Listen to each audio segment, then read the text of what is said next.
Professor Green admitted he's afraid of imposing his mistakes on his young son Slimane. His fiancée Karima McAdams, 37, and the musician, 39, welcomed their first child together in March 2021. The star, real name Stephen Manderson, grew up on a council estate in East London and was raised by his grandmother and his great-grandmother.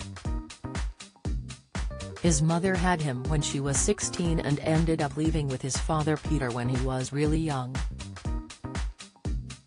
When he was 16, he began selling and smoking cannabis and stopped 8 years later. He also battles with depression and has been open about it. "I think a lot of people try and impose too much of themselves and their mistakes on their children, and I really don't want to do that," he revealed. "My main concern was that Slimane didn't suffer things that I did growing up, and I pray that he doesn't. That's why he's incredibly healthy."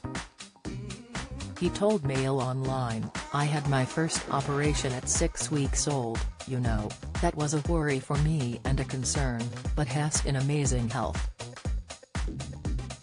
Professor Green previously opened up about his childhood and how his family struggled with fuel poverty.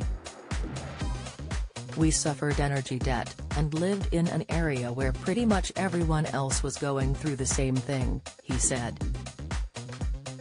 "I saw the impact it had on mental health and causing stress. We all know how stress affects a person's life, and not just their lives but the knock-on effect it has on their loved ones." A few years ago, he released a BBC documentary called Professor Green, Living in Poverty, and says that TV program is now more relevant than ever. "There's no signs of things getting better and it's quite scary," he says. "The most frightening thing is the amount of people who have never experienced poverty before and are now experiencing it for the first time.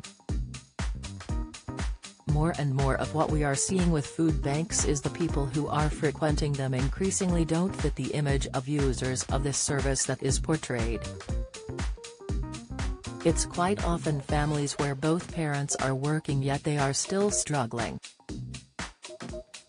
Get all the biggest showbiz news straight into your inbox.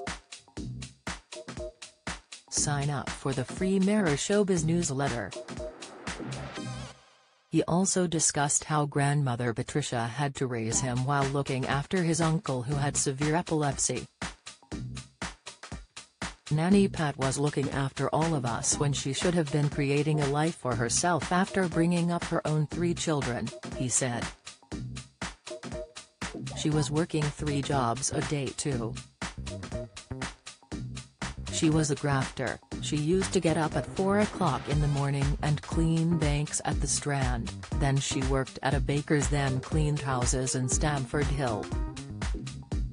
However, her experiences taught me that hard work doesn't necessarily equal financial stability."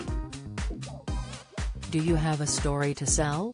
Get in touch with us at webcelebs@mirror.co.uk or call us direct at 0207 29 33 033.